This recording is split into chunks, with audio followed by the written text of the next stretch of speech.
All right, y'all, I want to share an article with you that I saw recently, and here's the headline.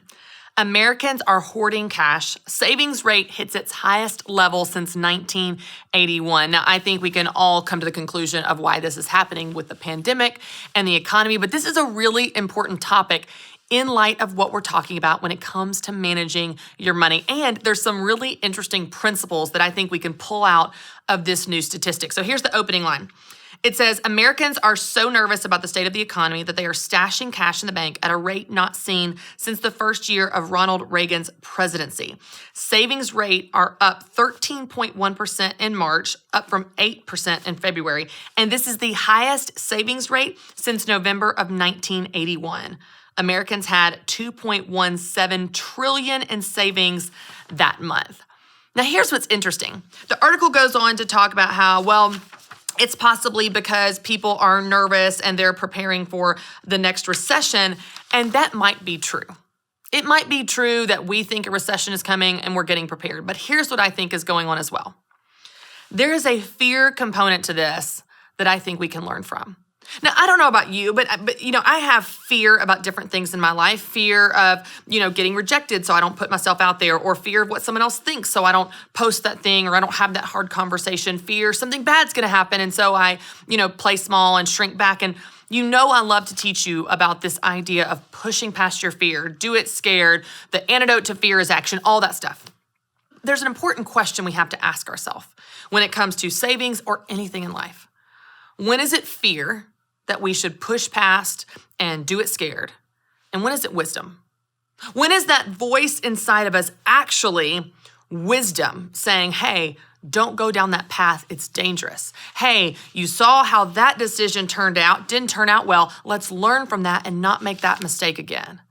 When I look at this article, maybe there's a fear of the next recession and people are scared, but I think what it really is wisdom.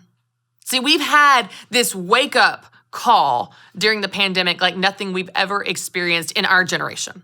It's this moment of everything has been going along fine. Maybe hadn't been great in your bank account. Maybe hasn't been great in your job. Maybe hasn't been, great in your finances, but you just make it work.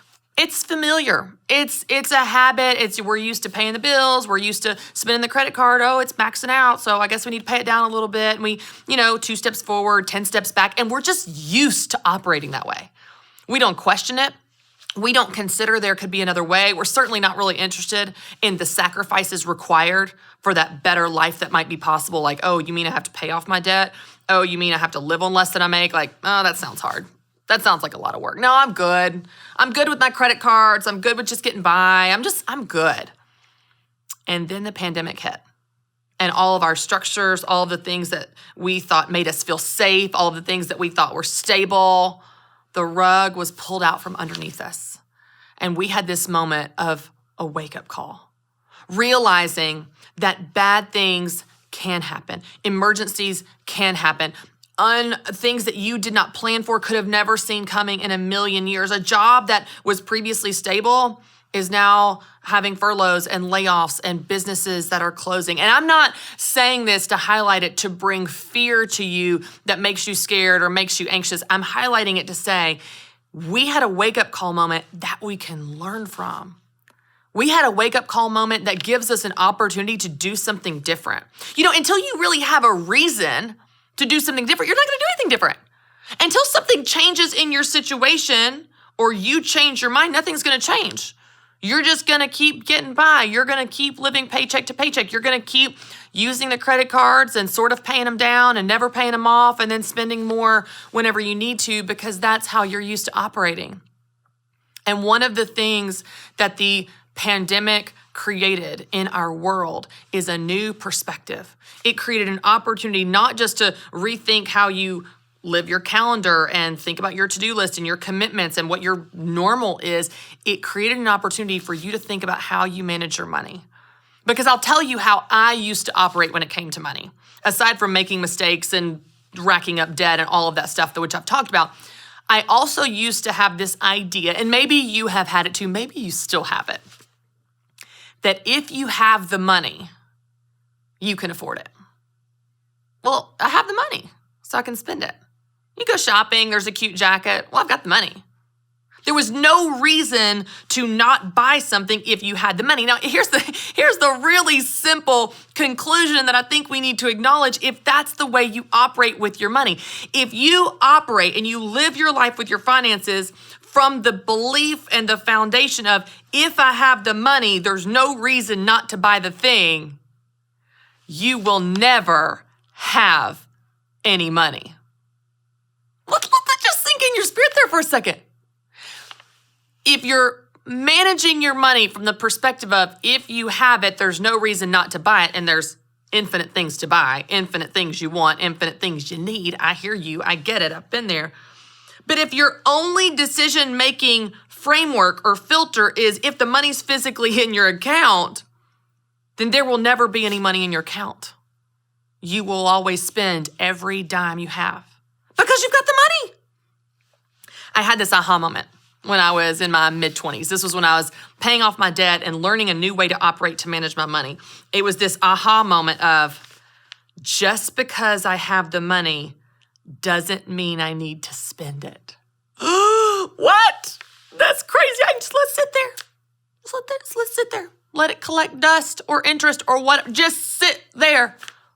Just sit there and build up and grow and save. And then here's what's so fascinating. Once I learned to operate this way and I would go out and I would see the cute leather jacket, I didn't just ask myself, well, I've got the money, I should buy it. I asked myself, is that more important than having the money? Because it feels pretty good to have some money. I have had a bank account that was negative and overdrawn. I have had a bank account that's at zero. I've had a bank account that's at 10 cents. And I've had a bank account that has a little bit of cushion. And it feels pretty good to have some cushion. Because you know what?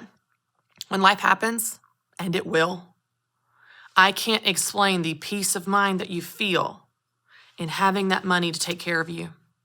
When my son Conley was having seizures and we had to rush him to the Vanderbilt ER, I didn't care how much it cost because we had an emergency fund. When our air conditioning went out at our house and we had to pay $5,000 to get a whole new unit, it hurt. It wasn't fun. Because let's be honest, no one's excited about a new AC unit. Didn't really change your life. It's not like you built a new deck that you get to enjoy in the summer. No, you just still have cold air. That is a blessing, I understand. But it wasn't a super fun purchase to just keep your cold air. But we had the money. And the only reason we had the money is because we had savings. And the only reason we had savings is because we understand that just because that you have the money doesn't mean you have to buy it. Just because you have the money doesn't mean you have to spend it. And I realize how unbelievably simple that concept is. But if you would apply that to your life, to your habits, to your bank account, it will change your life. It will change how you spend because you no longer spend it just because you have it.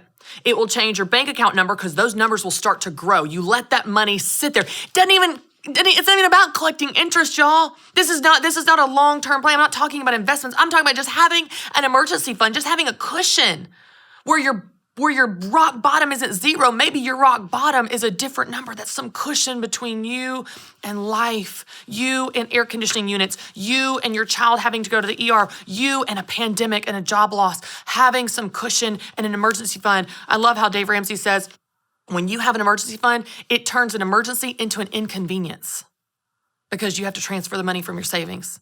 It's not panic. It's not anxiety-ridden. It changes everything about how you manage your money and how you experience those things that happen when life happens. So I don't know what your savings account is right now. Only you do.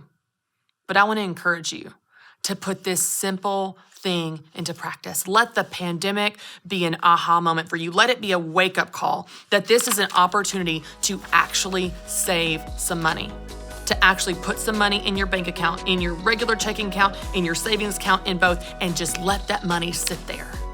And remind yourself next time you go out and you see some new shiny sparkly thing that's just so cute and you just gotta have it.